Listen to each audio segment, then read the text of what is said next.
शुक्लां वरदरं विष्णुं शशिवर्णं सर्वभुजं प्रसन्नवदनं ध्यायेत् सर्वविघ्नोपशान्तये। वक्रतुण्डमहाकाय सूर्यकोटिसमप्रभ निर्विघ्नं कुरु मे देव सर्वकार्येषु सर्वदा। ॐ असतो मा सद्गमय तमसो मा ज्योतिर्गमय मृत्योर्मा अमृतं गमय। ॐ शान्ति शान्ति शान्तिः। ॐ भद्रं कर्णेभिः शृणुयाम देव। உள்ளது 40 பாடல்களிலே நாம் 28வது பாடலில் நிறுத்தியிருந்தோம். மறுபடியும் அதை பார்த்துவிட்டு மேலும் தொடர்வோம். எழும்பும் அகந்தை எழுமிடத்தை நீரில் விழுந்த பொருள் காண வேண்டி முழுகுதல் போல் கூர்ந்த மதியால் பேச்சு மூச்சடக்கி கொண்டு உள்ளே ஆழ்ந்து அறிய வேண்டும் அறி. அடுத்தது படிச்சிடுவோம். நான் என்று வாயால் நவிலாது உள் ஆழ்மனத்தால் நான் என்று எங்கு உந்தும் என நாடுதலே ஞான நெறி. அன்றி அன்று இது நாம் ஆமது என்று உன்னல் துணையாம் அது விசாரம் ஆமோ. நான் ஆர் என 30 படிங்க. நான் ஆர் என உள்நாடி உளம் நன்னவே நாம் ஆம் அவன் தலை நாணம் உற நான் நான் என்று தோன்றும் தானாக தோன்றினும் நான் அன்று பொருள் பூன்றமது தான் ஆம் பொருள். சரி, இதில் என்ன சொல்ல போகிறார் அப்படின்றத பார்ப்போம். தண்ணீரில் விழுந்த பொருளை கிணத்துலையோ அல்லது ஆத்தங்கரையிலையோ ஏரியிலையோ ஒரு மோதிரமோ செப்பு குடமோ தவறி விழுந்துடுச்சுன்னா மேலேருந்து பார்த்தா தெரியாது. அப்போது அதுக்குள்ளே தண்ணியில் மூச்சு அடக்கி ஒருத்தன் உள்ளே போகிறான், மூழ்கி கீழே கிணத்துக்குள்ளே போகிறான். ஆழமாக போய் அங்கே போய் கண்ணு தேடி பார்க்குறான். அது வரைக்கும் அவன் பேசுகிறானா, மூச்சு விடுறானா, அவன் கவனமெல்லாம் எங்கே இருக்குது, அந்த மோதிரம் எங்கே இருக்குதுன்னு தேடுறது தான். அங்கே இருக்கிற கூழாங்கல் கல் நடுவில் ஏதாவது மினுமினுக்குதான்னு பார்த்து அதை எடுக்க போகிறான். அந்த மாதிரி ரமணர் நான் என்பதை கண்டுபிடிக்க சொல்கிறார். இப்போது நீங்களே ஒரு கேள்வி உங்களை கேட்டுக்குங்க. அம்மா நீல கலரில் சாரீ கட்டியிருக்கிறாங்க. அப்புறம் சாமி ஆக்கர் கலரில் வஸ்திரம் போட்டிருக்கிறார். நம்மளை ஒரு கேள்வி கேட்டுக்கோம். இந்த உடை அணிந்திருக்கும் நபர் யார் அப்படின்னு நம்ம கேட்டோம்னா நமக்கு என்ன பதில் வரும்? நான் தான் வரும். இங்கே அமர்ந்து கொண்டு இந்த உபன்யாசத்தை கேட்டுக்கொண்டிருப்பது யார் அப்படின்னும்போது நமக்கு என்ன கேள்வி வரும்? நான் அப்படின்னு. எப்பவும் நீங்கள் ஒரு கேள்வி கேட்டுக்கணும். உங்களையே ஒரு கேள்வி கேட்டால் பதில் என்ன வரணும்? நான் யாருன்னு பதில் வரணும், நானுன்னு பதில் வரணும். யாருன்னு கேட்டால் நானுன்னு பதில் வரணும். அப்படி என்னென்ன கேள்வி உங்களால் உண்டாக்க முடியும் அப்படின்னு பாருங்கள். இப்போ பாப்பா இருக்கிறாங்க. இந்த இடத்தில் அமர்ந்து கொண்டு இதை கேட்டுக்கொண்டிருப்பது யார்? கண்ணை மூடிட்டு இருக்கும்போது நான் அப்படின்னு ஒரு பதில் வரும். இப்போ நானுங்கிற எல்லாருக்கும் தெரியுது இல்லை? இந்த தெரியாமல் இருக்கலாம், அந்த பொருள் தெரியாமல் இருக்கலாம், இந்த ஊரை பற்றி தெரியாமல் இருக்கலாம், இந்த கடைத்தெருவை பற்றி தெரியாமல் இருக்கலாம், கணக்கு பற்றி தெரியாமல் இருக்கலாம், சயின்ஸை பற்றி தெரியாமல் இருக்கலாம். ஆனால் நான் என்பது யாருக்கும் தெரியாமல் இருக்குமா? நானுங்கிற உணர்வு எல்லாருக்கும் இருக்கு இல்லையா? அந்த உணர்வு நாம் என்ன முடிவு பண்ணியிருக்கிறோம்? நானுங்கிற உணர்வுக்கு நமக்கு தெரிஞ்ச அர்த்தம் என்னென்னா, என் பேர் கோகிலா, என் பேர் மஞ்சு, நானுன்னா மஞ்சு, இப்போ எப்பொழுதுமே நானுக்கு ஒரு பேர் ஊருக்கு கொடுத்துட்றோம். நான் இந்த ஊர் ஆள், நான் இந்த வயசு, நான் ஆண், நான் பெண்ணு, நான் தொழிலாளி, நான் படித்தவன், நான் பாடகன் அப்படின்னு எதெல்லாம் நம்ம நானோட சேர்த்து சொல்கிறோம். நீங்கள் நானோட எதுவும் சேர்க்க வேண்டாம். நானுங்கிறது மட்டும் பாருங்கள், அது யார்? நான் யாருன்னு கேட்டால் நீங்கள் எல்லாமே சொல்கிறீங்க. படித்த படிப்பை சொல்கிறீங்க, வாழ்ந்த வாழ்க்கையை சொல்கிறீங்க, தொழிலை சொல்கிறீங்க, சாப்பிட்டதை சொல்கிறீங்க, நீங்கள் செய்ததெல்லாம் சொல்கிறீங்க. அதெல்லாம் விட்டுங்க. நான் என்று ஒன்று உணர்வு இருக்குதே, அந்த உணர்வு எது அப்படின்னு கேட்குறார் ரமணர். உங்களுக்கு இருக்குதா நான் என்ற உணர்வு? இப்போ இருக்குதா? என்னைக்காவது இல்லாமல் போயிருக்குதா? தூக்கத்துலேயும் இருக்குது. நான் இல்லை தூக்கத்தில் அப்படின்னு யாரும் சொல்லுவாங்களா? தூக்கத்தில் நான் இல்லை, தூக்கத்துலேயும் இருக்கிறோம். நம்ம பகலில் தான் நீங்கள் ஆம்பளை பொம்பளை, தூக்கத்தில் நீங்கள் யார்? நானுங்கிறது இருக்குது இல்லை. அந்த நானுக்கு ஆணும் இல்லை பெண்ணும் இல்லை, வயசானவும் இல்லை குழந்தையும் இல்லை, படித்தவனும் இல்லை படிக்காதவனும் இல்லை. நானுக்கு அதெல்லாம் கிடையாது. ஆனால் நான் எங்கே உள்ளே இருக்குதோ அந்த சரீரத்துக்கு இதெல்லாம் உண்டு. இந்த சரீரத்துக்கு வயசு இருக்குது, சரீரத்துக்கு நிறம், உடம்பு, குண்டு, மெலிலாம் இருக்குது. நானுக்கு ஏதாவது இருக்குதா? நானு குண்டாக இருக்குமா? ஆனால் நம்ம சொல்கிறோம் உடம்பு குண்டாக இருந்தால் நான் ரொம்ப குண்டுங்கிறோம். இப்போ நான் குண்டாயிடுச்சா? இப்போ நாம் நம்ம உடம்பை நானுங்கிறோம். உடம்பு என்னைக்காவது நானுன்னு சொல்லியிருக்குதா? உடம்புக்குள்ளே ஒரு நான் இருக்குது. அது தூங்கும்பொழுது இருக்குது, கனவு காணும் போதும் இருக்குது, நனவுலையும் இருக்குது. இந்த 3 இல்லாவிட்டாலும் இருக்குது. இருக்கணும் இல்லை? தூக்கம் இல்லாமல் நீங்கள் இருக்கலாம், கனவு காணாமல் இருக்கலாம், நனவில் கூட இல்லாமல் தூங்கிக்கிட்டும் இருக்கலாம். அப்போ நான் இருக்குது இல்லை. இந்த நான் எப்படிப்பட்டது அப்படின்னு பகவான் கேட்குறாரு ரமணர். அந்த நானை கண்டுபிடிக்கணுமா? எப்படி கண்டுபிடிக்கணும்? உங்களுக்குள்ளே தானே இருக்குது. வெளியே இருந்ததுன்னா நீங்கள் எங்கேயாவது போய் தேடலாம். நீங்கள் நானுங்கிறது உள்ளே இருக்குது. இந்த நானுங்கிறத நீங்கள் தண்ணீரில் மூழ்கி ஒரு பொருளை தேடுகிறவன் எவ்வளவு பேச்சு மூச்சு அடக்கி அவன் தேடுறானோ அந்த மாதிரி நீங்கள் உள்ளுக்குள்ளே நான் என்பதை தேடுங்கள் அப்படிங்கிறார். சரி, இவங்கெல்லாம் இப்போ தான் முதல் தடவை கேட்குறாங்க நானுங்கிறத பற்றி. ஒரு திடுக்குன்னு உண்மையை சொல்ல போகிறேன். இவங்களுக்கெல்லாம் தெரியும், உங்களுக்கு தெரியாது. நானும் ஒரு உணர்வு இருக்கு இல்லையா? சக்தி தானே பாப்பா பேர், சக்தி, லோகேஸ்வரி. இவங்க கேட்குறாங்க இந்த நானுங்கிற உணர்வு அதுதான் கடவுள். இங்கே உட்காந்துருக்கிறதுலாம் உடம்பு, ஆனால் உடம்புக்குள்ளே இருக்க நான் யாருன்னு கேட்டோம்னா கடவுளுங்கிறாங்க. நான் சொல்லலை, ரமணரும் சொல்லலை, வேதம் சொல்லுது. ருக்கு வேதம், யஜுர் வேதம், சாம வேதம், அதர்வண வேதம் இவங்கெல்லாம் படித்தாங்கல்ல, அத்தனையும் வேதம் தான் படித்தாங்க. அந்த வேதத்தை தான் சொல்லுது நான் என்பது கடவுள். அந்த கடவுள் இந்த உடம்புக்குள்ளே இருக்கும் பொழுது நானுங்கிற உணவாக இருக்கிறார். இப்போ கடவுள் ஒருத்தர் இருந்தார்னா அவருக்கும் நானுங்கிற உணர்வு இருக்கும் இல்லை? முருகரே இங்கே வராருன்னு வச்சுங்க, முருகர் அப்படின்னு கூப்பிட்டோம்னா என்னங்கய்யா அப்படின்னு கேட்பார். அப்போ அவர் கேட்பேன், வேல் வச்சுருக்குது நீங்களாண்ணா? நான் அப்படின்னு சொல்லுவார். இல்லை, கையில் இருக்குது வேலா, நீங்கள் வேல் வச்சுருக்கிறீங்களா அப்படின்னு கேட்டால் இருக்குதுங்க அப்படின்னு சொல்லும்போது நான் வேல் வைத்திருக்கிறேன், என் வாகனம் மயில், மயில் வாகனத்தை உடையவன் நான் அப்படின்னு சொல்லுவார். அவருக்கும் நான் இருக்கும் இல்லை. ஆனால் அவர் கூட என்ன பண்ணுறாரு? வேலு, மயில் இதெல்லாம் சேர்த்து சொல்கிறார். முருகா, உங்கள்கிட்ட இருக்க வேலை விட்டுடு, மயிலை விட்டுடு, உங்கள் அம்மா அப்பா சிவன் பார்வதிங்கிறத விட்டுடு, பழனிமலை உங்கள் சொந்த ஊருங்கிறதெல்லாம் விட்டுடு, நானுங்கிறது மட்டும் நீ என்னன்னு சொல்லு. அவர் என்ன சொல்லுவார்? முருகர்கிட்ட இருக்க எந்த நான் இருக்குதோ அதுதான் நம்மகிட்டே இருக்குது. நீங்கள் அடிஷனை தான் நீங்கள் போட்டு நீங்கள் ஆள் வித்தியாசம் பண்ணுறீங்க. இந்த நானுக்கு இந்த நான், இந்த நான், இந்த நான்லாம் வேறு வேறு இருக்கிறது காரணம் உடம்பால், படித்த படிப்பால், நம்ம வாழ்ந்த வாழ்க்கையால், நம்மக்கிட்ட இருக்க கஷ்ட நஷ்டம் துக்கம் சுகங்களால். ஆனால் இதெல்லாம் நீக்கிடுங்க.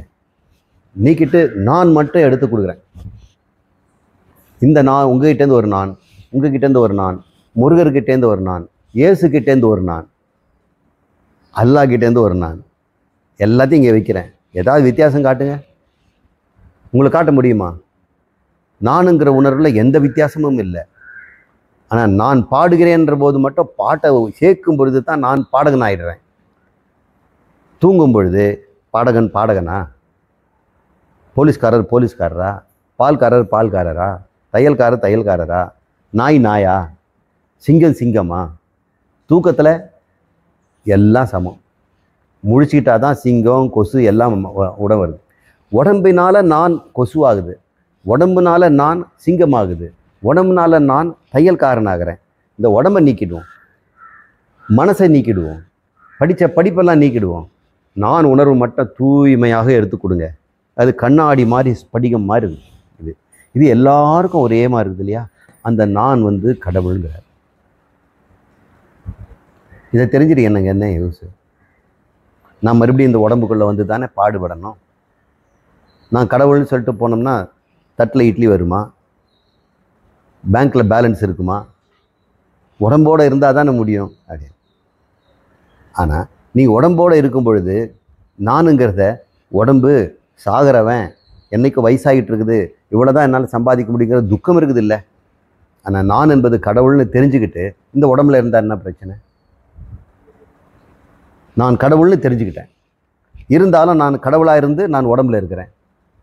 இந்த உடம்புலேயே நான் தான் இருக்கிறேன், இந்த உடம்புலேயே நான் தான் இருக்கேன், அந்த உடம்புல எல்லாத்துக்கும். கோயிலில் இருக்கிற சாமிகள் உடம்பு இருந்ததுன்னா அதுக்குள்ளே நான் தான் இருப்பேன் இப்படின்னு ஒருத்தன் தெரிஞ்சுக்கிட்ட பிறகு அவனுடைய வாழ்க்கை எப்படி இருக்கும்னு யோசனை பண்ணி பாருங்க. இது தெரியாத போது தான் நாம் செத்து போகிறவங்க, அழிஞ்சு போயிடுறவங்க, தன்னை காப்பாற்றிக்கணும் அப்படின்றதெல்லாம் நமக்கு ஒரு பயமெல்லாம் வந்தது. நம்ம கடவுள்னு ஆயிட்ட பிறகு நான் அழியுமா? சரீரம் அழிஞ்சிடும். இந்த சரீரம் அழியிறது மட்டும் இல்லை, தினமும் அழிஞ்சிட்டு இருக்குது. இந்த உடம்பு தினம் தினம் சாகுது. நைட்டில் தூங்கும்போது நம்ம செத்து போகிறோம், காலையில் முழிச்சாக்கா லாபம், எல்லோரும் முழிச்சிக்கிறோம். அதனால தான் ஒவ்வொரு தடவை தூக்கமும் மரணத்துக்கு சமங்கிறாங்க. வள்ளுவரை தான் சொல்கிறார், உறங்குவது போல் சாக்காடு, உறங்கி விழுப்புவது போல் பிறப்புங்கிறார். சாக்காடுன்னா செத்து போகிறது, உறங்குவது போல் தான். நீ செத்து போகிறேன்னு பயப்படுறியே, அது தூக்கம் மாறிடா. முழிச்சிக்கிட்டீங்கன்னா உன்னர் உடம்புல பிறந்துருவேன். ஏன் நீ சாவறதுக்கு பற்றி பயப்படுறேங்கிறாரு. இந்த உடம்புல செத்தோம்னா நம்ம இல்லாமல் போயிட்டு போகிறோமான்னு வேறு உடம்பு ஃப்ரெஷ்ஷாக கொடுப்பாங்க. எப்படி ட்ரெஸ்ஸை மாற்றிக்கிறோமோ, பழைய ட்ரெஸ்ஸை போட்டுட்டு புது ட்ரெஸ் போடுறோமோ, அப்படி தான் பகவத்கீதையில் பகவான் சொல்கிறாரு, ஜீர்ணாரி வஸ்திராணி. இந்த வஸ்திரங்கள் ஜீரணமாயிடுச்சுன்னா, ஜீரணம்னா நைந்து போய்விட்டால், நவீன வஸ்திராணி, புது வஸ்திராணி நம்ம எடுத்து மாட்டிக்கிறோம். அதுபோல் இந்த உடம்பு வயசாகி தள்ளாடி கிளம்பமாகி இறந்து போனோம்னா இந்த நான் அழிஞ்சு போகிறது இல்லை, அந்த மனதோடு சேர்ந்து இன்னொரு உடம்புக்குள்ளே போக தான் போகுது. அதனால் தூக்கம் மரணத்துக்கு சமங்கிறாங்க. அதனால தான் தலையில் தூங்கி எழுந்த உடனே குளிக்கிறோம். செத்தவனுக்கு குளிக்கணும் இல்லை, பணத்தை பார்த்துட்டு வந்தால் சும்மாவாக இருப்போம். எல்லோரும் வீட்டுக்கு போயிட்டு குளிக்கிறோம். அப்போ நீயே செத்துட்டு போனவானே நீ குளிக்காமல் இருந்தால் என்ன அர்த்தம்? உனக்கே பெரிய தீட்டு. அதனால் தினமும் நம்ம குளிக்கிறது, காலையில் குளிக்கிறது, அன்றைக்கு ராத்திரி இந்த மரணத்திலேருந்து தீட்டு கழிக்க தான். இது நம்ம நாட்டு பழக்கம். வெளிநாட்டில் குளிக்கிறதுங்கிறது அவங்களுக்கு லக்ஸரி, அவங்க குளிக்கிறது கூட கிடையாது. வெளிநாட்டில் யாரும் பனி காலத்தில் குளிக்கிறதெல்லாம் கிடையாது. இன்றைக்கினா குளிச்சுட்டு வந்திருக்கீங்களா அப்படின்னா, ஆமாம் அப்படின்னா அது பெரிய லக்ஸரி, ஏன்னா ஒரு பெரிய ஒரு அச்சீவ்மெண்ட் மாதிரி. சவுதி அரேபியாவில் இருக்கிறவங்கெல்லாம் எங்கே குளிக்கிறாங்க? அங்கே தண்ணி சொட்டு தண்ணி கிடையாதுங்க, பெட்ரோல் தான் இருக்குது. அவங்களாம் குளிக்க மாட்டாங்க. நாத்தனுடைய காலத்து சென்ட் எல்லாம் போட்டுக்குவாங்க. நம்ம குளிக்கிறது தத்துவம் ஃப்ரெஷ்னஸ்க்காகவோ தூய்மைக்காகவோ அதுக்காக இல்லை, தீட்டு கழிக்கிறதுக்காக அப்படி இருக்குது. அப்போ நானுங்கிறது அழியாதுன்னு நம்ம தெரிஞ்ச பிறகு நம்ம சாகிறது பயப்படுவோமா? ஏழ்மைக்கு பயப்படுவோமா? ஆணாக பிறந்துட்டுமேன்னு பயப்படுவோமா? பெண்ணாக பிறந்துட்டுமேன்னு பயப்படுவோமா? எந்த பயமும் நமக்கு இருக்காது. ஏன்னா கடவுள் இந்த அறிவை நாம் வளர்த்துக்கணும் அப்படின்னு அவர் சொல்கிறாரு. இப்போ நம்ம பார்ப்போம் அது எப்படி கண்டுபிடிக்கணும் அப்படின்னு சொல்கிறாரு.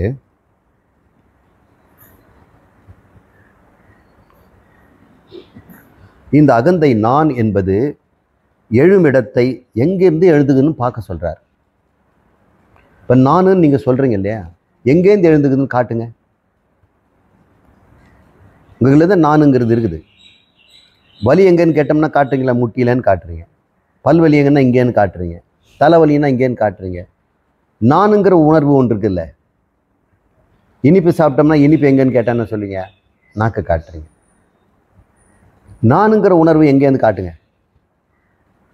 அந்த எழும் இடம் எங்கே? பொதுவாக இங்கே மார்பில் கை வச்சுக்கணும். மார்பில் கை மனசை தொட்டு சொல்லு, நான் செய்தேன்னு ஒத்துக்க அப்படின்போது, இப்போ யாருங்க இந்த பெயிண்டிங் ரொம்ப அழகாக வரைஞ்சிருக்கிறாங்க? நான் சார்ன்றான். இங்கே என்ன சொல்கிறான்? நான் சார் நான் சொல்கிறான். இங்கே மனசை தான் காட்டுறோம். அப்போ நான் எழுதுகிற இடம் எங்கே? இங்கே. இப்போ கண் மூடி மார்பு பகுதியில் அந்த நானுங்கிற உணர்வு எங்கேருந்து வருது அப்படின்னு கொஞ்ச நேரம் யோசிக்க சொல்கிறார். இது எப்படி சார் யோசிக்கிறது? கஷ்டமாக இருக்கே. அது எப்படி யோசனை பண்ணுறது? அது உணர்ந்துக்கிட்டே தானே இருக்குது. அது எப்படி நான் திடீர்னு ஒரு புதுசாக உணர்ந்தாலும் பரவாயில்ல, அப்படியே அழிச்சிட்டு நான் இல்லாமல் புதுசாக முளைச்சிதுன்னா இங்கே முளைச்சிட்டு சார் அப்படின்னு சொல்லலாம். அது எப்பவுமே இருந்துகிட்டு இருக்குதே. பொதுவாக நான் மார்பிலே இதய கமலத்திலே இதயம் என்ற இடத்துல நான் என்று இருக்கிறது. அந்த நான் இதயத்தில் இருக்கின்ற நான் உணர்வு தானே. இதயத்தில் இருக்கும், இதயத்துக்கு வந்து குகைன்னு பேர். அது ஒரு குகை. அதுக்குள்ள குகன் இருக்கிறார். குகன்னா முருகன், அதனால் அவர் குகன்னே பேர். குகைக்குள் இருக்கிறதுனால குகன். இப்போ நான் அப்படின்னு உன்னிடம் இதயத்தில் ஒரு உணர்வு இருக்குதே, அது கடவுள் அப்படின்னு சொல்கிறார். அப்படின்னு வேதமெல்லாம் சொல்லுது. நம்ம தமிழ் பாட்டெல்லாம் சொல்கிறார். மனம் என்னும் கோயிலிலே வீட்டிருக்கும் முருகா அப்படின்னு சொல்கிறாங்க. இங்கே கோயிலில் அவர் இருக்கிறாராம். நான் அவர் சொல்லிட்டு இருக்கிறார். அந்த இடத்தை நீ கண்டுபிடி அப்படின்னு சொல்கிறார். அடுத்து சொல்கிறாரு, இது எப்படி செய்யறதுன்னு அவர் ஒரு மெத்தட் சொல்கிறார். நான் என்று வாயால் நவிலாது உள் ஆழ்மனத்தால் நான் என்று எங்கு உந்தும் என நாடுதலே ஞான நெறி அப்படின்னு சொல்கிறார். ஞான நெறி அப்படின்னா அறிகின்ற ஒரு சாதனம். ஞான நெறினா அறிகின்ற சாதனம். இப்போ நம்ம ஒன்று தெரிஞ்சுக்கணும்னா எப்படி தெரிஞ்சுக்கிறது அப்படின்னு கேட்குறோம். இப்போது இந்த பக்கத்தில் இருக்க ஒத்தக்கால் மண்டபம்ன்ற இடத்துக்கு உங்களுக்கு வழி தெரியல, தெரிஞ்சுக்கணுன்னு தானே ஆசைப்பட்றீங்க. அப்போ எப்படி தெரிஞ்சுக்குவீங்க? எத்தனையோ மெத்தட். செல்ஃபோனில் நீங்கள் தேடலாம். ஏன்னா செல்ஃபோன்லன்னா பக்கத்தில் இருக்கவங்ககிட்ட இந்த ஒத்தக்கால் மண்டபத்துக்கு போகிற வழி என்னங்கய்யா அப்படின்னு கேட்டால் தெரிஞ்சுக்கலாம். இப்போ செல்ஃபோன்லேயும் தேடலாம், ஆளுகிட்டையும் கேட்டு சொல்லலாம், அல்லது செவரில் எங்கேயாவது போர்டு போட்டிருக்காங்களா அப்படின்னும் போய் பார்க்கலாம். டிரைவ் பண்ணும்போதே அங்கே பச்சை கலரில் போடுவாங்க ஒத்தக்கால் மண்டபம், அப்படி ஆரோ போட்டிருப்பாங்க. இப்படி என்ன தெரிஞ்சுக்கலாம். இது பேர் அறிகின்ற முறை. இப்போ நம்ம கேட்குறோம், நல்லா தைக்கிறீங்களே, எப்படி கற்றுக்கிட்டீங்க அப்படின்னு கேட்டோம். அவங்க என்ன சொல்லுவாங்க, நான் ஒரு ட்ரைனிங் கிளாஸுக்கு போனேன், அங்கே டெய்லரிங் கற்றுக் கொடுத்தாங்க அப்படின்றாங்க. இப்படி கற்றுக்கிறதுக்கு ஒரு முறை இருக்குது. அதுக்கு பேர் ஞான நெறின்னு பேர். அறிவை பெறுகின்ற வழி. அது இன்னொரு பேர் பிரமாணம் அப்படின்னு பேர். எந்த பிரமாணத்தில் கற்றுப்பிடிச்சிங்க? இப்போ நான் என்று ஒரு உணர்வு இருக்குதே, அந்த உணர்வு எழுமிடம் எங்கே என்று அறிவது ஞான நெறிங்கிறார். உண்மையிலே அதுதான் அறிவு, ஞானத்தை பெறுகின்ற வழிமுறை அப்படின்னு சொல்கிறார். ஆனால் நாம் என்ன சொல்லுவோம், குருநாதர்கிட்ட போய் சிரவண மனன நித்தியாசனம் பண்ணால் தான் தெரிஞ்சுணுங்கிறார். ஆனால் ரமணர் அதுக்கு தலைக்கீழாக மாற்றி சொல்கிறார், குருக்கிட்டே போக வேண்டாம், நீ உள்ளுக்குள்ளேயே பாருங்கிறார். அந்த விஷயத்தில் நானும் ரமணரும் லடாய் தான். ரமணருக்கு சூட்டபுளாக இருக்கிறதுனால எல்லாருக்கும் சூட்டபுள் அப்படின்னு கிடையாது இல்லை. அப்புறம் வேதம் வந்து சிரவண மனன நித்தியாசனம் எதுக்கு சொல்லணும்? எல்லாருமே நானும் விசாரின்னு அப்படியே சொல்லிட்டு போயிருக்கலாம் இல்லை. ஞானம் விசாரிச்சுட்டே ஒருத்தன் உட்கார்ந்து இருந்தான்னா அந்த நானுங்கிறது அவனுக்கு தெரியுது. அந்த நான் கடவுள்னு எப்படி தெரியும்? அது தெரியாது இல்லை. அப்போ எவ்வளவுதான் நீ தண்ணியில் முழுகிற மாதிரி இப்படி நான் யார் அப்படின்னு கேட்டோம்னா அதுலேருந்து உன் நான் யாருன்னா உங்கள் அதே முட்டாள் நான் தான் பதில் சொல்லும். நான் அழுது வடிகிறவன் நான் தான். எவ்வளோ நேரம் நீங்கள் தியானம் பண்ணாலும் தச்சன் தன்னை தச்சன்னு தான் சொல்லுவான், தையல்காரன் தன்னை தையல்காரன் தான் சொல்லுவான், நோயாளி தன்னை நோயாளின்னு தான் சொல்லுவான். எந்த நானும் தன்னை ஆத்மா பரம்பொருள் சச்சிதானந்தன்னு சொல்லாது. அது எங்கேன்னு கண்டுபிடிச்சாலும் அந்த உணர்வு நீ எங்கேன்னு கண்டுபிடிச்சி என்ன பண்ண, இங்கே தான் கண்டுபிடிக்க போகிறோம். அது எங்கேன்னு நீங்கள் ஓட்டை போட்டு தேடவா போறீங்க? ரமணர் அதுக்கு மேலே நம்ம பேசக்கூடாது. ஏன்னா அவர் பாடம் எடுத்துகிட்டு இருக்கிறோம். என்ன அவர் போக்கில் நம்ம புரிஞ்சுக்குவோம்.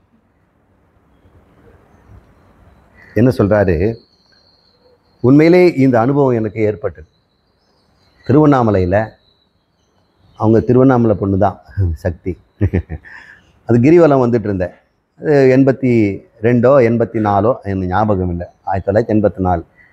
இப்போ கிரிவலம் வந்து ரோடெல்லாம் போட்டிருக்க மாட்டாங்க, ஸ்ட்ரீட் லேம்பெல்லாம் இருக்காது.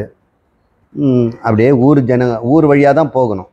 அப்படியே அந்த காடு மேடெல்லாம் சுற்றிட்டு அப்படியே வந்துட்டு இருக்கும்பொழுது இந்த பாடல் எனக்கு ரமணருடைய உள்ளது 40 அப்போ எனக்கு நினைவு வந்தது. என்ன உள்ளது 40 தான் சிந்திச்சுட்டு நான் போகிறேன். அவர் சொன்னார், நான் என்று வாயால் நவிலாது உள் ஆழ்மனத்தால் நான் என்று எங்கு உந்தும் என்று நாடுதலே ஞான நெறின்னு சொன்னார் இல்லையா? சரி, இவர் தான் சொன்னாரே, நம்ம தான் கண்டுபிடிச்சி பார்ப்போமே அப்படின்னு இந்த நானை கண்டுபிடிக்கிறதுக்கு அந்த பக்கம் போனேன். அது வந்து அடி அண்ணாமலைன்னு சொல்லுவாங்க. இந்த அண்ணாமலை கிழக்கில் இருக்கிற கோபுரத்துக்கு நேர் பின்னாடி ஒரு அண்ணாமலை இருக்கிறார். அது யாரும் ஜனங்க போக மாட்டாங்க. அந்த இடத்த கிராஸ் பண்ணும்பொழுது நான் யார் அப்படின்னு ஒரு கேள்வி என்னை கேட்டேன்.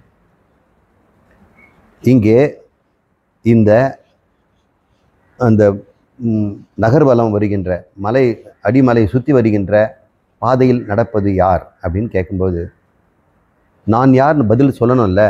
நான் என்று வாயால் சொல்லலை, மனசால சொன்னேன். அப்படிதான் சொல்கிறார். நீங்களே இப்போ சொல்லுங்கள், உங்களே ஒரு கேள்வி கேட்குங்க. நான் அப்படின்னு ஒரு பதில் வாயால் சொல்ல வேண்டாம், மனசில் உணருங்க.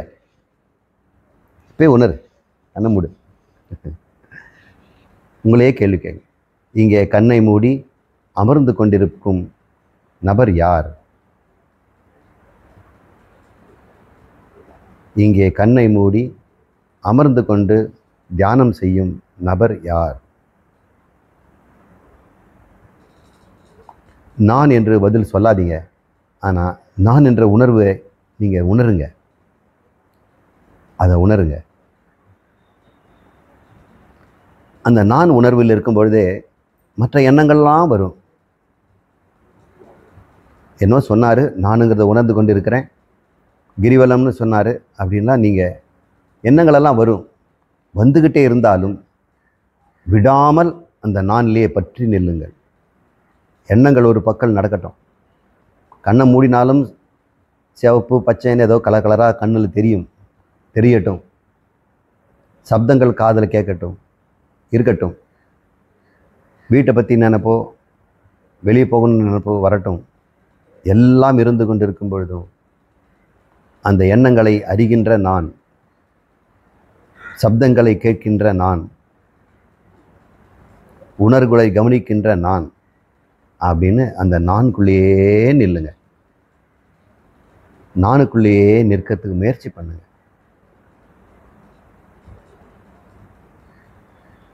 இந்த பழக்கம் வந்துடுச்சுன்னா தினமும் அன்றாட வேலை எது செய்தாலும், கார் ஓட்டிகிட்டு இருந்தாலும், குடும்பத்தில் கஷ்டங்கள் இருந்தாலும், எவ்வளோ துன்பத்தில் இருந்தாலும், ஆனந்தத்தில் இருந்தாலும், படிச்சுட்டு இருந்தாலும், நானுங்கிற உணர்வு நீ உண்டாக்க வேண்டியதில்லை. அது எப்பவுமே இருக்குது. அதை கவனிக்கிறது உங்களுக்கு என்ன கஷ்டம்? இப்போ யார் அந்த கவனிக்கிறவன்? இப்போ கவனிக்கிறதுக்கு முயற்சி பண்ணுறான் பாருங்க, அது வரைக்கும் தான் அவன் இருப்பான். எவனோ ஒருத்தன் நானை கவனிக்கணும்னு முயற்சி பண்ணுறான் பாருங்க. அந்த இப்போ நீங்கள் நான் சொல்லும்போது முயற்சி பண்ணீங்க இல்லையா, அது வரைக்கும் தான் அந்த கவனம் இருக்குது. நானுக்குள்ளே போனவன் கவனத்தோடு கரைஞ்சிடுவான். உப்பு பொம்மை கடவுளை கலைஞ்சா மாதிரி. அப்போ முதல்ல சுவாமி சொல்கிறாரு, அந்த நானுங்கிற உணர்வை அதை கவனிக்கணும் அப்படின்ற வரைக்கும் தான் அந்த கவனம் செய்பவன் இருப்பான். அவன் பேர் தான் அகந்தை. அவன் பேர் தான் நான் என்று சொல்லி கொண்டிருப்பவன். அவன் நானை தேடும் பொழுதுனாச்சு அவன் நானுக்குள்ளே போயிடுவான். ஏன் யாரை தேடுறான்? நான் யாரை தேடுறான்? நானை தான் தேடுறான். நானை தேடும்போது அந்த உணர்விலே அவன் கலந்து விடுவான். அங்கே அறிபவன் ஒன்றத்தல்ல, அறியப்படும் பொருள்னு இல்லை. நான் என்னை நானே பார்க்கிறேன் அப்படின்னு 2 பேர் இருப்பாங்களா? நான் நானே பார்க்கிறேன் அப்படின்னு 2 பேர் இருக்க முடியாது. ஒருத்தர் தான் அங்கே இருக்கிறாரு. அப்போ நான் கவனிக்கும் பொழுது நான் நானாகவே ஆயிடுறேன். அப்போ உண்மையிலே நான் நானாகிறேன்னு என்ன அர்த்தம்? நான் கடவுளாக ஆகிறேன்னு அர்த்தம். எண்ணத்தோடு கலந்துட்டோம்னா வழக்கம் போல சம்சாரி. எண்ணங்களோடு கலந்துட்டோம்னா நாம் சாதாரண மனிதன். உடம்போடு கலந்துட்டான்னா இன்னும் மோசமான மனிதன். உடம்போடு சேர்த்து உலகத்தில் கலைஞ்சிட்டோம்னா அடிமுட்டாள். இப்படி தான் உலகம் முழுக்க வாழ்ந்துட்டுருக்குறோம். இப்போ இதை கலக்காமல் இருக்க முடியுமானா அது என்றைக்கும் கலக்கிறதே கிடையாது. இந்த நான் என்ற உணர்வு கலப்பதே கிடையாது. அந்த நான் என்ற உணர்வுக்கு ஒருத்தன் இருக்கிறான் இல்லையா, தேடனான்ல அந்த கவனகர்த்தா, அவன் தான் அகந்தை. அவன் தான் உடம்போடும் மனசோடும் கலந்துட்டு இருக்கிறான். அவனை உடம்போடும் மனசோடும் உலகத்தோடும் கலக்கிறத அதுதான் அன்றாடம் செய்கிறோம். ஒரு நிமிஷம் அவனை அங்கே கலக்க விடாமல் அவன்கிட்டே கலக்க விடுங்களேன். அகந்தையை கொண்டு அகந்தையை யார் என்று அவனே கேட்கட்டும். அப்போ நான் என்று அவன் பதில் சொல்லாமல் உணர்ந்து கொண்டிருக்கும் பொழுது அதுதான் ஆத்மா, அதுதான் பரமாத்மா, அதுதான் பிரம்மம், அதுதான் கடவுள். அதுக்கு பேர் தான் சிவன், அவர் பேர் தான் விஷ்ணு, அவர் தான் முருகன், அவர் தான் கணபதி, அவர் தான் சரஸ்வதி, அவர் தான் தட்சிணாமூர்த்தி, அவர் தான் அல்லாஹ், அவர் தான் இயேசு, அவர் தான் யெகோவா. எந்த பேர் வேணால் நீங்கள் கொடுத்துங்க. அவங்கங்க எடுத்த அவதாரத்துக்கே தான் இந்த நம்ம பேரை மாற்றுறோம். நானுக்கு நம்ம பேர் என்ன கொடுக்க முடியும்? நானுக்கு என்ன பேர் இருக்குது? சரீரத்துக்கு தான் பேர், படித்த படிப்புக்கு தான் PhD MA. நானுக்கு என்னங்க பேர் கொடுப்பீங்க? நீங்கள் யாருக்காவது நானுக்கு பேர் கொடுத்து பாருங்கள். யாராலும் பேர் கொடுக்க முடியாது. நாம ரூபங்களும் பேரும் இல்லாத ஒரு பொருள் அது. அது உணர்வு மாத்திரமாக இருந்துக்கிட்டே இருக்குதே. ஒரு நிமிஷமாவது அந்த உணர்வில் இருந்தோம்னா எவ்வளோ சந்தோஷமாக இருக்குது பார்த்தீங்களா? நமக்குள்ளே நாம் இருந்தோம்னா, நாம் மாத்திரம் இருந்தோம்னா இந்த உலகம் பற்றி பயமே இல்லையே. தூக்கத்திலே நம்ம உலகம் இல்லாமல் இருக்கிறோம், ஆனால் நாம் அதை கவனிக்கிறது இல்லையே. இப்போ பகலில் நினைவுகளிலே எல்லா அலுவல்களிலும் நாம் நம்மையே பார்த்து கொண்டிருக்கணும். பார்த்துக்கிட்டே வேலை செய்யுங்க, ஜாக்கிரதையாக இருக்கலாம். இப்போ ஒரு ஆனந்தமாக செய்யலாம் அந்த வேலையை. நான் என்ற உணர்வில் இருந்துட்டு செய்தோம்னா ஆனந்தமாக இருக்கலாம். நானுங்கிறது கொண்டு போய் மனசில் போட்டோம்னா மனசில் கோபம் இருக்கும். நான் கோபக்காரன்னு கோபம் ஆகிடுவீங்க. பயத்தில் கொண்டு போய் போட்டால் பயந்துருவீங்க.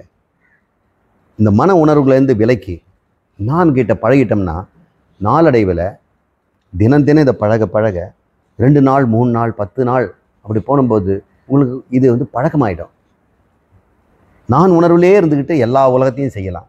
அப்போது கடவுளாக இருந்துக்கிட்டு எல்லாமே செய்யலாம். கஷ்டமான கட்டட வேலையாக இருந்தால் கூட நான் அப்படின்னும் போது அது குழுன்னு இருக்கும். ஆனால் நீங்கள் வெயிலில் தான் நின்றுட்டு இருப்பீங்க. கஷ்டமான பாரத்தை தூக்குவீங்க. சுண்ணாம்பு சிமெண்ட்டில் கை வச்சுட்டு எரிஞ்சிக்கிட்டு இருக்கும். ஆனால் உள்ளுக்குள்ளே நான் குழுன்னு இருக்கும்.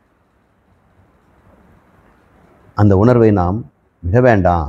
ஆனால் இந்த உணர்வு மட்டுமே நமக்கு ஞானம் ஆயிடாது. இந்த உணர்வு கடவுள்னு நான் சொல்லி கொடுத்தேன் பார்த்தியா, அதுதான் ஞானம். இல்லை இந்த வெறும் இந்த உணர்வு வச்சுட்டு நீங்கள் என்ன பண்ண போகிறீங்க? அது ஒரு பிரயோஜனம் இல்லை. வேலைக்கு பார்ப்போம், இவர் சொல்கிறாரு நான் உணர்வுன்னு, வேலை ஆனால் தான் நமக்கு சம்பளம் அப்படின்னு நீங்கள் தாராளமாக செய்யுங்க. ஆனால் நான் உணர்வை விட்டுவிட வேண்டாம். அந்த நான் உணர்வை எப்படின்னு பார்க்குறோம். இப்போது நான் என்று வாயால் சொல்லாமல் ஆழ்மனத்தால் நான் எங்கு உந்து அந்த கவனிங்க. எங்கேருந்து இந்த நானுங்கிற உணர்வு இருக்குதுன்னு அங்கேயே சுற்றிக்கிட்டே இருங்க. அப்போ நீங்கள் பார்த்தீங்கன்னா மூச்சு விடுறது ஒன்று நின்று போயிடும். அந்த உணர்வை கவனிக்க கவனிக்க உங்களை அறியாமல் மூச்சு விடுறதை நிறுத்திடுவீங்க. சுவாசம் மென்மையாயிடும், லகுவாக இருக்கும், முரட்டுத்தனம் இல்லாமல் இருக்கும், இந்த நாசிலேயே இருக்கும். அப்போ இங்கே நாசியை கவனிச்சிங்கன்னா அட நம்ம பெரிய தியானத்தில் இருக்கும் போல் இருக்கே அப்படின்னு ஒரு செகண்டில் அங்கே போயிடலாம். ஆத்மாவை தரிசனம் பண்ணிடலாம், ஆத்மாவாக இருந்துடலாம். நான் என்று வாயால் நவிலாது ஆழ்மனத்தால் அந்த நான் உணர்வில் எங்கு உந்தும் என்று நாடுதல். இப்படி செய்து பாருங்க. அதுவே ஞான ரீதியாம், அதுவே ஞான நெறி ஆம் அப்படின்னு முடிக்கிறார். அன்றி வேறு இது அன்று நான் அது என்று உண்ணுதல் பண்ணுங்க, வேண்டான்னு சொல்லலை. ஆனால் அது விசாரம் ஆகுமா அப்படின்னு அவர் கேட்குறார். இப்போ அவருக்கு அது ஒரு சிறிய கிரிட்டிசிசம் வருது. ரமணர் சொல்கிறாரு, நீங்கள் தியானத்தில் உட்கார்ந்து நான் என்பதை உணர்ந்து அது ஆத்மான்னு தெரிஞ்சுக்கிறது தானே விசாரம். அதை விட்டுட்டு உபனிஷத்தை படித்தேன், அங்கே பஞ்சகோஷங்கள் நான் அல்ல, அன்னமயம் அல்ல, இது அல்ல அதுன்னு சொல்லிட்டு இருக்கிறதெல்லாம் அதை யூஸா அப்படின்னு அவர் கேட்குறாரு. அந்த விஷயத்தில் ரமணர் எனக்கும் லடாய் தான். சுவாமி உங்களுடைய மெத்தட் ரொம்ப நல்லா இருக்கு, ஆனால் அதனால் ஒருத்தன் ஆத்மாவை கண்டுபிடிச்சிட முடியாது. அது எல்லாருக்கும் இருக்கின்ற உணர்வு, எப்பொழுதும் இருக்கின்ற உணர்வு. ஒரு செகண்டில் அந்த உணர்வு இருந்துட்டுனா அடுத்த உணர்வு பயம் வந்துடுச்சு. ஒருத்தனுக்கு எப்பவுமே பயந்துகிட்டு இருக்கிறான். புதுசாக ஸ்கூலில் கொண்டு போய் சேர்த்துருக்குறாங்க. அந்த ஸ்கூலில் வந்து யார் டீச்சரோ, என்ன கிளாஸோ, எப்படிலாம் டிசிப்ளினோ, என்னெல்லாம் பண்ணுவாங்களோ நமக்கு தெரியல. அப்புறம் அங்கெல்லாம் பசங்க சொல்கிறாங்க, வாரம் டெஸ்ட் வச்சுடுவாங்க, ஈவினிங் வந்து 1 மணி நேரம் எக்ஸ்ட்ரா டியூஷன் எடுப்பாங்க, அப்புறம் இந்த ஃபைன் கட்ட சொல்லுவாங்க அப்படின்னு நம்ம அப்படியே கதிகலங்கும். அப்போ அவனுக்கு போய் நான் யார் அப்படின்னு யோசனை பண்ணால் எவ்வளோ நேரம் அவன் அந்த ஆனந்தத்தில் இருப்பான். அடுத்த நிமிஷம் அந்த பலகீனமான மனசு வந்துடும் இல்லையா? அதில் மனசை நம்ம பலகீனத்தை பலப்படுத்தணும் இல்லையா? அதுக்காக வேண்டி சில உண்மை தத்துவங்களை நம்ம தெரிஞ்சுக்க வேண்டியது. விசாரணை பண்ணி தத்துவங்களை தெரிஞ்சுக்கணும். உடம்பு எப்படிப்பட்டது, உடம்பு ஏன் கிடைக்குது, எதனால நம்ம பிறந்தோம், இந்த பிறவிலேருந்து வெளியே போகிறது என்ன பண்ணணும், இந்த அகங்காரம் தலையெடுத்து ஆடாமல் இருக்கிறதுக்கு என்னென்ன பண்ணணும்.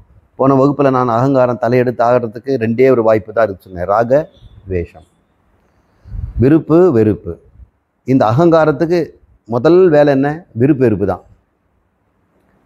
ஒன்று பாட சொல்கிறேன்னு கேளுங்க, உடனடியாக விருப்பு வெறுப்பு வந்துடும் அகங்காரத்துக்கு. என்ன இவர் பாட சொல்கிறாரே அப்படின்னு, என்ன வெறுப்பு.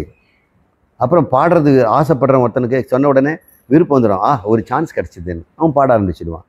அகங்காரத்தினுடைய முதல் உணர்வே விருப்பு வெறுப்பாக தான் இருக்குது. இப்போ விருப்பு வெறுப்பு வந்துடுதுன்னா நம்முடைய காரியங்களில் பாவ புண்ணியம் வந்துடும். ஒரு காரியம் விருப்புதுன்னு செய்கிறீங்க, அது வந்து செய்யக்கூடாததாக இருந்ததுன்னு விரும்பி செய்துட்ட பிறகு பாவம் தானே. ஒரு நன்மை காரணம் தர்மம் காரியம் இருக்குது, ஆனால் வெறுத்து நீங்கள் செய்யாமல் விட்டுறீங்க, அதுவும் பாவம் தானே. அப்போ பாவங்களை சம்பாதிக்கிறது விருப்பு வெறுப்பு தானே காரணம். அகந்தை பாவத்தை சம்பாதிச்சு அந்த பாவத்தையும் புண்ணியத்தை அனுபவிக்கிறது ஒரு உடம்பு எடுக்குது.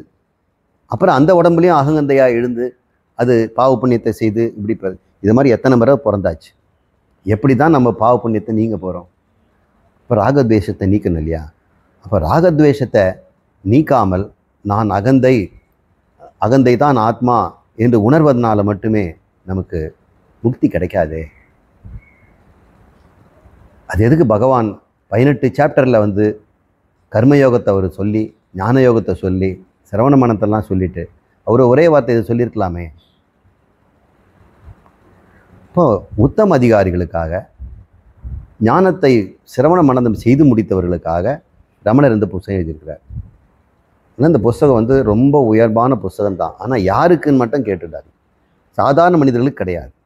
அதுதான் இது வந்து திருவண்ணாமலை கிரிவலம் எத்தனை வேணால் நான் போவேன், எத்தனை வேணால் சாமியை கும்பிடுவேன், அதே ஆசிரமத்தில் போயிட்டு பிரசாதம் கொடுத்தா சாப்பிட்டு வருவேன். ஒரு நாளும் உலக நாற்பது படிக்க மாட்டேன். ரமணரை பற்றி பேசுகிறவங்க யாராவது உலக நாற்பதை படிச்சிருக்கிறாங்களான்னு கேளுங்க, படிக்கவே மாட்டாங்க. ரமணர் ஒரு சாமி, அவர் சாமி கும்பிடணும், ஒரு சாமியில் ஒரு சாமியாக வச்சுட்டாங்க. நல்லா அவரை பார்க்குறதுக்கு போகிறாங்க, அவர் சிலைக்கு போவாங்க, அவங்க பாராயணம் பண்ணுவாங்க, எல்லாம் பண்ணுவாங்க, பக்தி எவ்வளோ வேணால் பண்ணுவாங்க. ஆனால் அவர் சொல் பேச்சை கேட்க மாட்டாங்க. என்னது உத்தம அதிகாரிகளாக சொல்லப்பட்டிருக்கு. ஞானத்துக்கு முக்திக்கு ரெடியாக இருக்கிறவனுக்கு இது வந்து ரொம்ப உயர்ந்த தத்துவம். அவருக்கு தான் சொல்கிறார், நீ வந்து சிரவண மனதம் படித்தது போதும், முதல்ல இதை பண்ணிப்பார் அப்படின்னு சொல்கிறார். அதனால் ரமணருக்கும் நமக்கும் சண்டை இல்லை, சமாதானம்.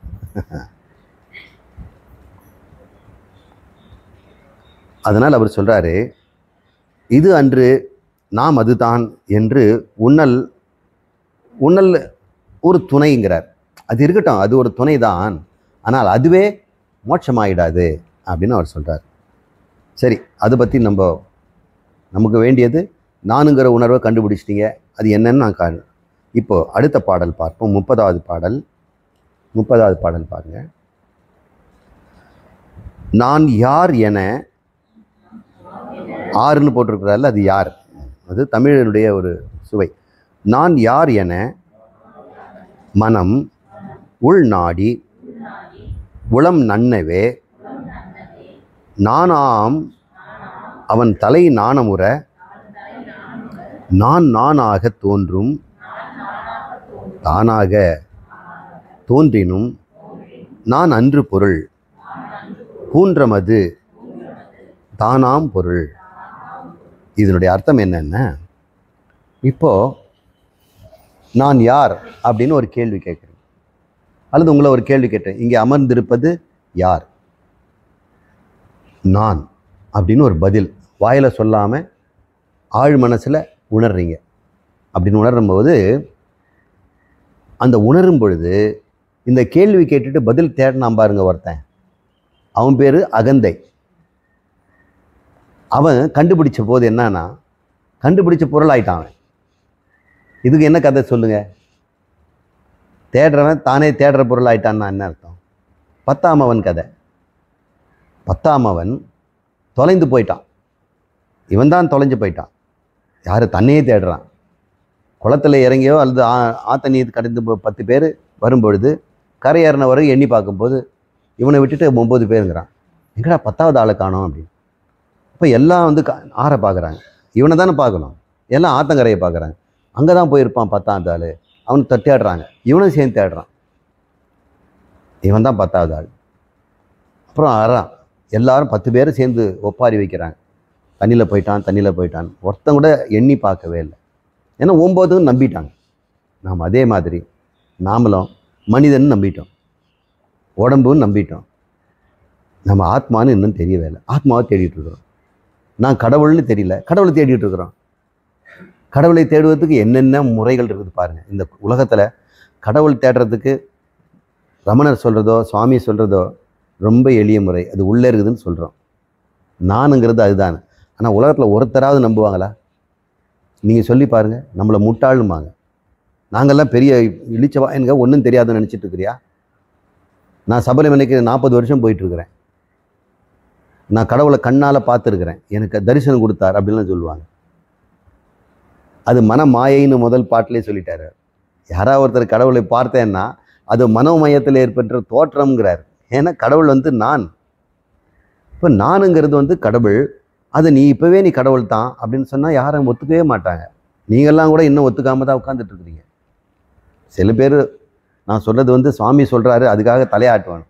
அப்படி வீட்டுக்கு போனவுடனே நம்மள மாதிரி ஆகிடுறோம். நிஜமாக சொல்கிறேங்க, சத்தியமாக சொல்கிறேன்.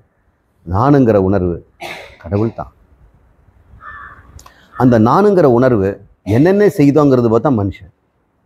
ஒன்றும் செய்யாமல் இருந்தால் அது கடவுள். அது சிவமேன்னு இருந்தால் சிவம்.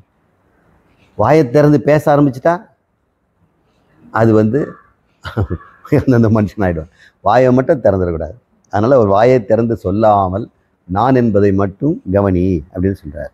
இப்படி சொல்லும் பொழுது இந்த தேடுகின்ற ஒருத்தர் இருக்கிறான்ல, அவன் தலை நாணி குணிவானான் அப்படி சொல்கிறார் அவர். அவன் தலை நாணமுற. இப்போ நான் 10ஆவது ஆள் கதையை சொன்னேங்க பாப்பாக்கு. இந்த 10 பேர் கரையை காண்டி வந்துட்டாங்க. எண்ணி பார்க்குறாங்க, 9 பேர் தான் இருக்கிறாங்க. இப்போ அந்த எண்ணம் யார்? 10ஆவது ஆள். அவன் தான் கேட்குறான், 10ஆவது ஆள் எங்கடான்னு. எல்லாம் தேடுவோன்னு தேடுறாங்க. ஒரு சின்ன தப்பு தான்.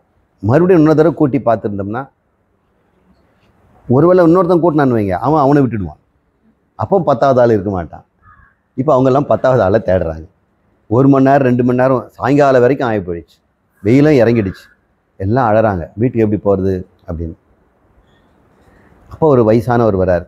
வந்து என்ன குழந்தைங்களா அப்படி தேடிட்டு இருக்கீங்க அப்படிங்கும்போது, இந்த மாதிரி நாங்கள் ஆற்ற கடந்து வந்தங்க 10 பேர். ஒருத்தங்க செத்துட்டாங்க அப்படியே முடிவு பண்ணிட்டான். ஒருத்தன் செத்துட்டான், முதல்ல கடிச்சிதுன்னு ஒருத்தன் சொல்கிறான். ஏன்னா கற்பனையில் என்ன வேணால் உரிமை இல்லை, பதில் சொல்லி ஆகணுமே வீட்டுக்கு போனோம்னா எப்படின்னு. முதல்ல இல்லைங்க, ஏதோ பாம்பு ஏதாவது கடிச்சிருக்கோம், அம்மா அந்த மனக்கொண்டா முழுகி இருக்கும் அப்படின்னு ஏதோ ஒரு சொல்கிறான். அப்போ ஒரு சொல்கிறாரு, 10ஆவன் இருக்கிறான்டா அப்படிங்கிறார். சாமி என்ன சொல்கிறீங்க, இருக்கிறானா அப்படின்னு. ஆமாம் இருக்கிறான், இங்கே தான் இருக்கிறான். எல்லாருக்கும் ஒரே சந்தோஷம். அப்போ என்ன வந்தது? சந்தோஷம் வந்துடுச்சு. இப்போ வரிசையாக நிற்க வச்சு அவங்களே வாயால் சொல்கிறார். நீ என்ன நம்பர் 1, என்ன சாமி 2, நான் 3, 4. 10ஆவது ஆள் தானே தேடிட்டு இருந்தான். அவன் வாயிலேருந்து என்ன வரும்? இப்போது நான் 10ஆவது ஆள். இப்போ அவன் சந்தோஷம் வருமா? வெக்கமாக இருக்கும். அதான் நாணி தலை குனிவான் அது சொல்கிறார். இந்த அகங்காரம் எங்கே அந்த ஆத்மான்னு தேடுதான். அவங்க திரும்ப ஆத்மாவை பார்த்தோம்னா அது நான் தான் கண்டுபிடிக்கும் போது அது வெக்கமாக இருக்குதான். இத்தனை நாள் இது தெரியலையே அப்படி. நந்தனார் அப்படி தானே பாடுறார்.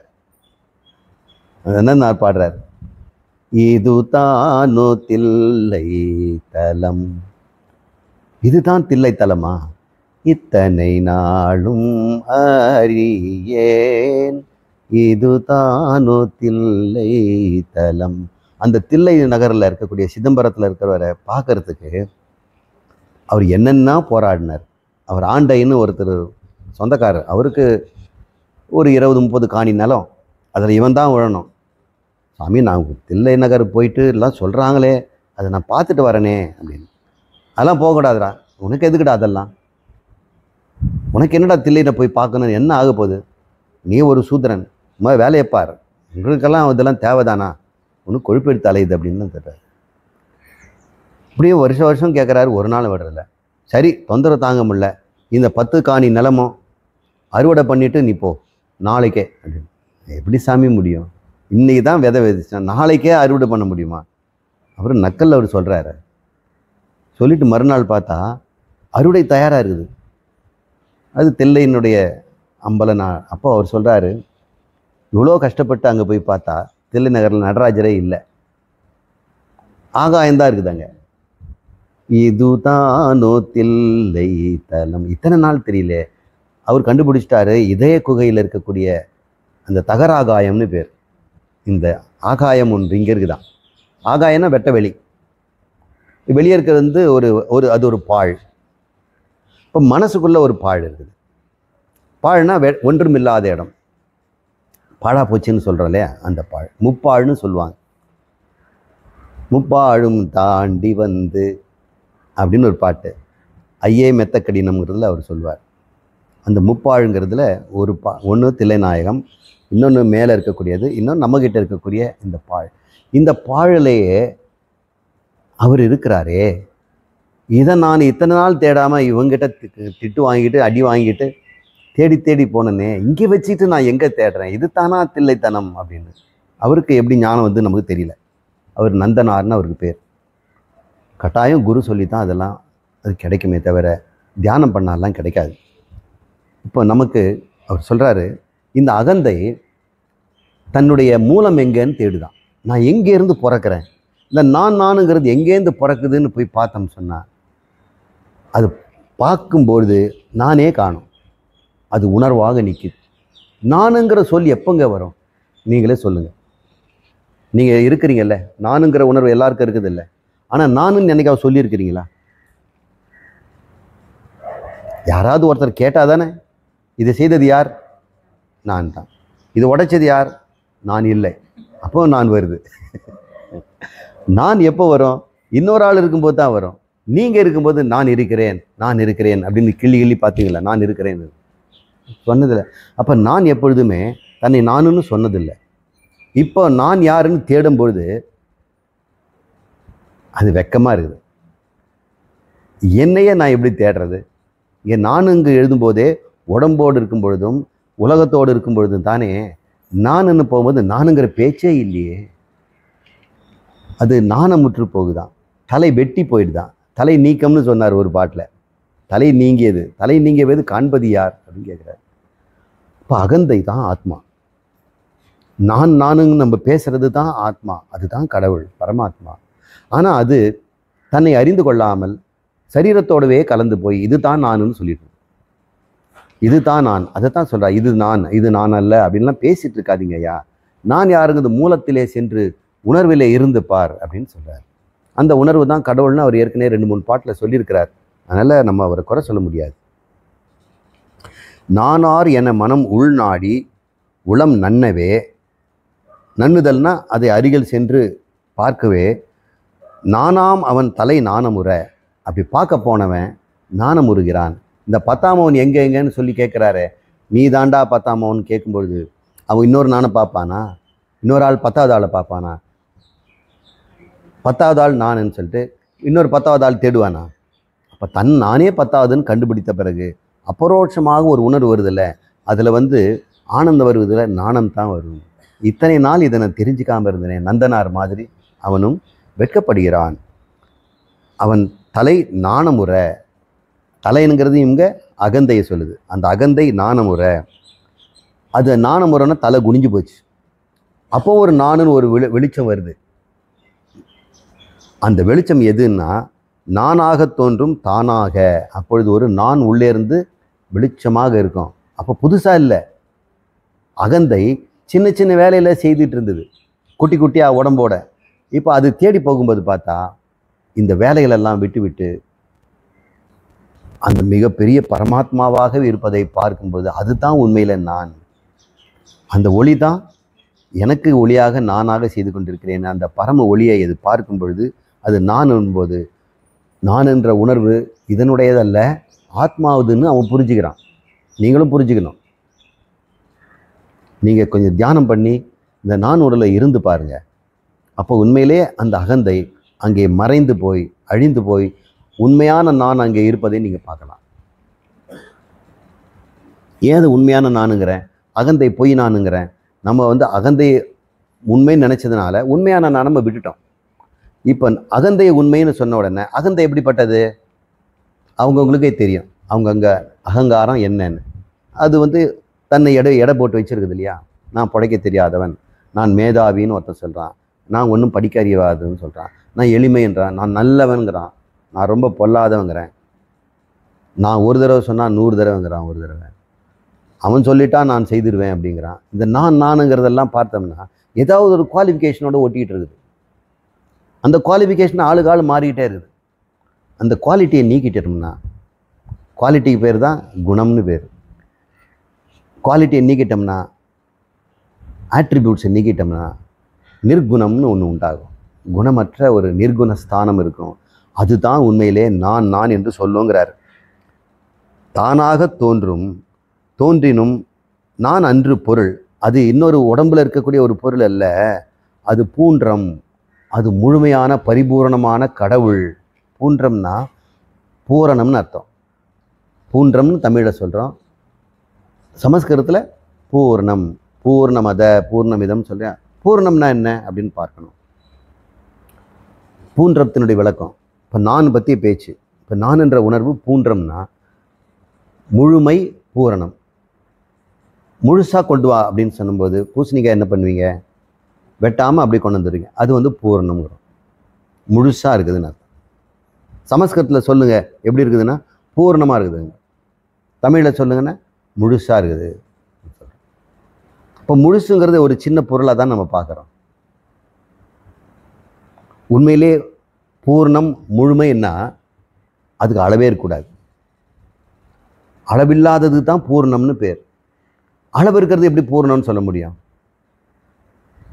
இவ்வளவு தான் இருக்குதுன்னா அது பூர்ணம்னு சொல்ல முடியுமா? முழுசுன்னு சொல்ல முடியுமா? சார் பூசணிக்காய் முழுசு தானே சார் அப்படின்னு. இன்னொரு பூசணிக்காய் இருக்குது இல்லை, அப்போ 2 பூசணிக்காய் இருக்குது. அப்போ இது பூசணிக்காய் இதுதான் முழுமைன்னா வேறு பூசணிக்காவே இருக்கக்கூடாது. இன்னொரு பூசணிக்காய் இருக்கும் பொழுது என்னாச்சு, இது முழுமைன்னு சொல்ல முடியாது. நீ இவ்வளோதான், இன்னொன்று நீ 1/2 கிலோ, அது 1.5 கிலோ, நீ எப்படி பூர்ணம்னு சொல்லுவ? பூர்ணங்கிறதுக்கு அளவு இருக்கக்கூடாது. அளவில்லாதது பேர் தான் பூர்ணம். அப்போ நான் என்பதுக்கு அளவு இருக்குதா? நீங்கள் அளந்து பாருங்கள். இப்போ நானுங்கிற உணர்வு உங்ககிட்ட இருக்குல்ல, நீங்கள் அளங்க. அளக்கிறதுக்கு என்னென்ன யூஸ் பண்ணுவீங்க? அளக்கிறதுக்கு என்னென்ன யூஸ் பண்ணுறோம்? சிந்தனா நீ சொல்கிறா.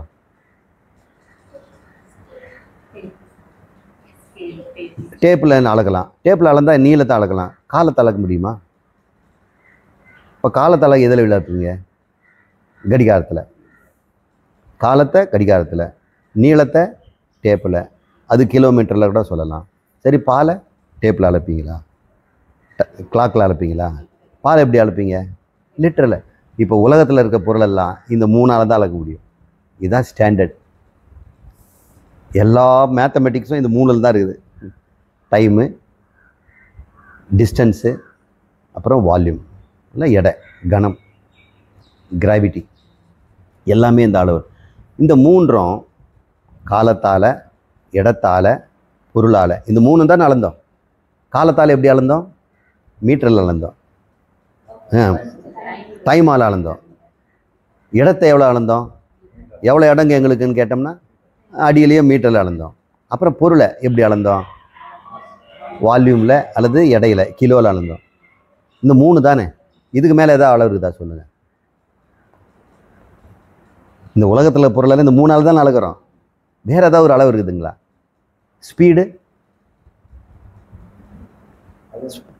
அதுவும் எதில் அளக்குறான்? ரெண்டுத்தையும் சேர்த்து அளக்குறான். தூரத்தையும் அளக்குறோம், டைம் அளக்குறோம். டைம் அண்ட் டிஸ்டன்ஸ் சேர்த்தா அப்போது இந்த 3 கலப்பு தான் மற்ற எல்லா மெஷர்மெண்ட்டும். வோல்டேஜுங்கிறோம். அதுவும் என்னது? ஒரு பொருளுடைய வஸ்து, அதனுடைய சக்தி. அந்த சக்தியை எப்படி அளக்க போகிறோம்? எவ்வளோ தூரம் வண்டி ஓடுதுங்கிறது சொல்ல முடியும். இத்தனை கிலோமீட்டர். எல்லா அளவுகளுமே இந்த அடிப்படை அளவில் தான் இருக்கும். எந்த அடிப்படை அளவு? காலம், இடம், பொருள். இதை வேதமே சொல்லுது. இதுதான் அடிப்படை பொருள். இந்த அளவுகள் 3ம் நானுக்கு இருக்குதான்னு கேளுங்க. நீங்கள் நான் உங்ககிட்ட தானே இருக்குது. நீங்கள் அளந்து பாருங்கள். உங்கள் நான் எத்தனை மீட்டர்? சார் உருவம் இருந்தால் நான் மீட்டரில் சொல்லிவிடுவேன். அப்போ அதுக்கு டிஸ்டன்ஸ் இல்லை. எவ்வளோ டைமு? அது எப்பவுமே இருக்குதே, அது உதிக்கிறதே இல்லையே. இந்த உடம்புக்கு நீங்கள் டைம் சொல்லிடுவீங்க. 40 வயசு, 52 வயசு, 11 வயசு அப்படின்னு நீங்கள் சொல்லிடுவீங்க. ஆனால் நானுக்கு சொல்ல முடியுமா? அப்போ நானை காலத்தாலே அளக்க முடியல, எப்பவுமே இருக்குது. இடத்தாலேயும் சொல்ல முடியல, எனக்கு உருவம் இல்லை. பொருளால் என்னன்னு சொல்லுங்க பார்க்கலாம். எத்தனை கிலோன்னு, எவ்வளோ வால்யூம்னு சொல்லுங்கள். சொல்ல முடியாதுல்ல. அப்போ அது அளவற்றது தானே. அளவற்றதுன்னா என்ன அர்த்தம்? பூன்றம், பூர்ணம். அப்போ அளவற்றது இந்த பிரபஞ்சத்தில் எதுவாக இருக்க முடியும்? கடவுள் மற்றவர் தானே அளவற்றவர், முடிவில்லாதவர். ஆதியும் அந்தமும் இல்லா ஜோதியே அப்படின்னு பாடுறோம். ஆதியும் இல்லை, அந்தமும் இல்லை, ஸ்டார்டிங்கும் இல்லை, முடிவும் இல்லை, எப்பவுமே இருக்கக்கூடிய சத்திய வஸ்து, நித்திய வஸ்து கடவுள் ஒன்று தானே. அப்போ நீங்கள் நானுங்கிறத விசாரித்து பார்த்தோம்னா அதுவும் பூர்ணம் தானே. அதுவும் பூர்ணம், இதுவும் பூர்ணம். பூர்ணமத பூர்ணமிதம் பூர்ணாத் பூர்ணமுதச்சதே. 2 பூர்ணம் எங்கே எப்படி இருக்க முடியும்? 2 பூர்ணம்னா அதுக்கு பூர்ணம்னு பேர் இல்லை. 2 முழுமை இருந்ததுன்னா இந்த முழுமைக்கு அப்புறம் இன்னொரு முழுமை இருக்குதுன்னு ஆகிடும். அப்போ இது பாதி அது பாதின்னு ஆகிடும். பாதி எப்படி முழுமைன்னு சொல்கிறது? பூர்ணம் எப்போவும் ஒன்று தான் இருக்கும். கடவுள் ஒருவர் தான். அவர் மட்டும் தான் அளவற்றவர், முடிவற்றவர், எல்லையற்றவர், விளிம்பற்றவர். நானும் அப்படி தான் இருக்கு. நீங்கள் சொல்லுங்கள், எப்படி வேணால் விசாரித்து கண்டுபிடிச்சி சொல்லுங்கள். அகங்காரத்தை நீங்கள் வளர்ந்தீங்கன்னாக்கா அது சொல்லிடும். எனக்கு இத்தனை வயசுன்னு சொல்லிடும், இவ்வளோ எடைன்னு சொல்லிடும், இவ்வளோ உயரம்னு சொல்லிடும். 3 அளவு வந்துடும். அகங்காரத்துக்கு அளவு இருக்குது. ஆனால் அகங்காரம் செத்து மறைந்த இடம் எங்கன்னு பாருங்கள். அதுவும் அகம், நான் சொல்லுது. அகங்காரமும் நான் சொல்லுது. 2ம் நான் சொல்லுது. உண்மையான நான் யார்? அகங்கார நானா அல்லது ஆத்மா நானா? அகங்கார நான் தோன்றி மறையும். நனவுல தோன்றுது, கனவுல வேற ஆளாக மாறிடுது, தூக்கத்தில் காணா போயிடுது. அவனை எப்படி நானுன்னு சொல்லுவேன்? ஆனால் கனவு, நனவு, உறக்கம் 3ல் நான் இருக்கிறேன்ல ஆத்மா, அவனை தானே நானுன்னு சொல்லணும். அப்போ நான் என்று சொல்லக்கூடிய பொருள் அளவற்றதா அளவுடையதா? அளவற்றது தானே. கடவுளுக்கு தான் அளவற்றதுன்னு சொன்னீங்க. 2 அளவற்றது இருக்க முடியாதுங்கிறீங்க. அப்போ நான் யார்? கடவுள். எப்படி? இதுதான் ஃபார்முலா. இதுதான் தத்துவமசி சொல்லுது.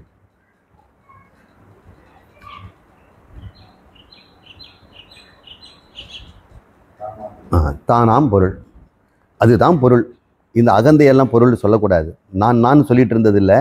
அது செத்த பிறகு ஒரு நான் ஒன்று உதிச்சுக்கிட்டு எப்பவுமே உதிக்கதும் மறைவதும் இல்லாமல் இருக்கிறதே, அந்த ஒன்று தான் பொருள். அதுதான் பொருள். இந்த 2 இடமும் நம்ம டீச்சர் தான் கரெக்டாக வித்தியாசம் வச்சு சொல்ல முடியும்.